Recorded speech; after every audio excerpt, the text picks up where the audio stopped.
Bonsoir les amis, ravi de vous retrouver. Ce soir, nous accueillons Monsieur Armand Achille. Bonsoir. Bonsoir, monsieur Farouk Amri, Alors, et bonsoir aux téléspectateurs d'ATV.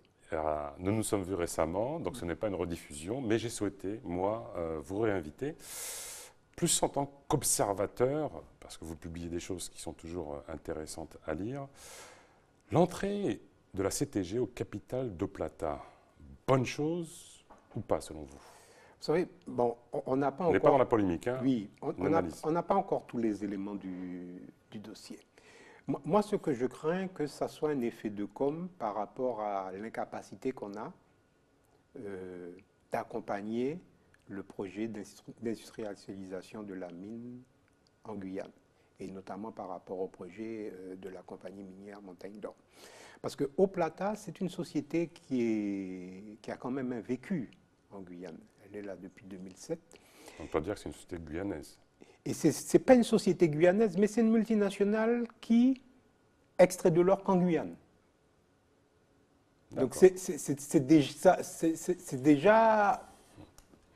ça interpelle quelque part. Parce que généralement, les multinationales, la Guyane n'est pas leur terrain de jeu exclusif.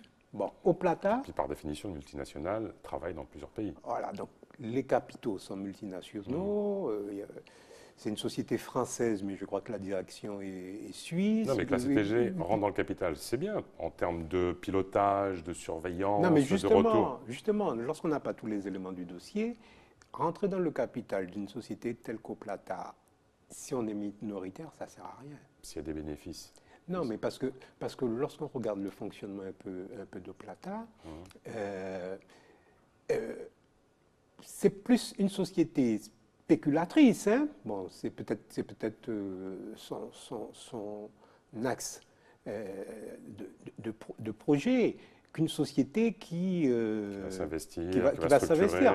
L'exemple que je donne, Eau Plata a les meilleurs sites répertoriés en Guyane. Vous avez c'est une information que vous nous donnez. Oui, vous avez Délice, vous avez Dorlin, vous avez Yahoo et vous avez Saint-Élie. Tout ça, c'est à Eau Plata. Tout ça, c'est sous le joug d'Eau Plata. Et aujourd'hui, elle n'a pas montré grand-chose. Et là où j'essaye d'attirer l'attention, c'est que ce qu'Eau Plata fait jusqu'au jour d'aujourd'hui en Guyane, des opérateurs miniers guyanais sont capables de le faire sur ces mêmes sites. Alors, ces sites, comment ils sont attribués?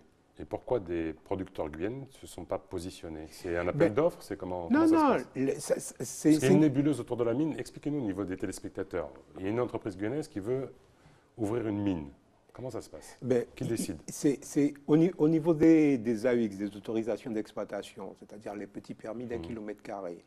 C'est une décision préfectorale, après une instruction de la DEAL et un passage en commission des mines. Et au niveau des grands permis, l'instruction c'est la DEAL et l'autorisation est ministérielle. Donc c'est le ministre de l'Industrie qui délivre les permis. Et Eau Plata est dans les bons petits papiers de la préfecture. Elle nous est montrée comme une société modèle. Bon, moi le souci que j'ai, c'est notamment sur le site Yahoo d'Orlin, où suite à un braquage, qui n'est pas de sa faute, elle a licencié le personnel. Au lieu de le répartir sur ses autres activités, elle n'a pas respecté totalement le protocole de licenciement suite à un conflit, de fin de conflit, sous couvert de l'inspection du travail. Et pourquoi les autres entreprises guyanaises n'ont pas accès ou ne sont pas positionnées sur des sites prometteurs? Il y a eu des Guyanais, notamment sur Dorlin. Il y a M. Jean Bénat, qui à l'époque, justement, avait négocié avec Guyane Nord. Et malheureusement, ça n'a pas été vu de bon oeil par l'administration française. Et à un moment donné, on l'a écarté. Et aujourd'hui, à Yahoo, Eau Plata n'y est plus. Mais Yahoo est infesté de clandestins. Et les salariés de Yahoo qui avaient subi le braquage à l'époque, 5 ans après le départ, eh bien, ils sont toujours devant les prud'hommes à réclamer leur indemnité de licenciement. Donc moi je pense qu'il faut être prudent. Et sur ces dossiers-là, sur ces enjeux-là, il faut éviter de faire de la com. Okay. Crise à l'hôpital, votre analyse?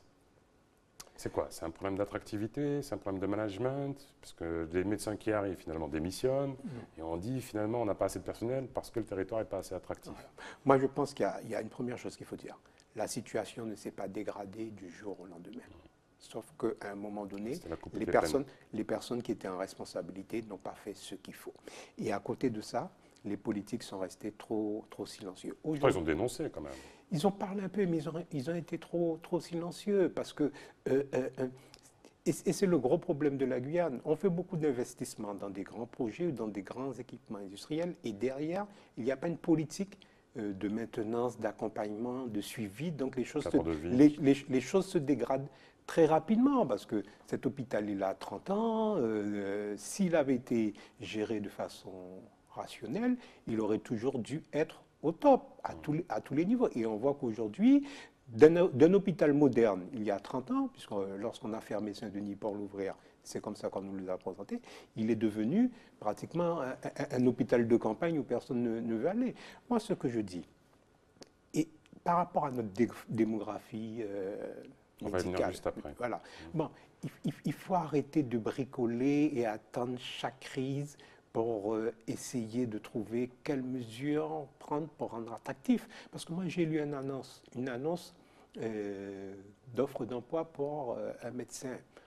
Il a les 40% de plus. 3 mois de congé bonifié tous les ans. La villa, la piscine, la voiture de fonction. En termes d'attractivité, bon, concernant les conditions de vie, on peut pas faire plus.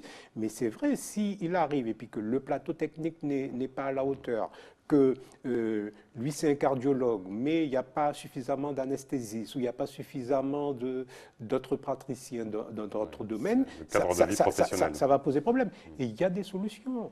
Ouvrir le CHU, rapidement, l'université est déjà en place, donc c'est mettre en place le CHU, former nos médecins guyanais, et en attendant, c'est peut-être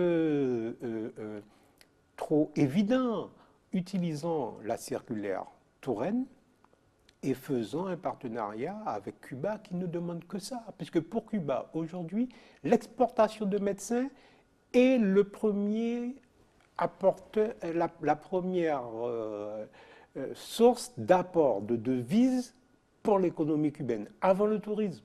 Donc on peut travailler sur cette piste, voilà, en attendant que dans 10, 15 ans, ben, on ait nos généralistes et nos spécialistes fermés au sein de notre CHU. Rapidement, une dernière question. L'immigration clandestine, qu'est-ce qu'on fait? On accueille, on régularise, on ferme les portes?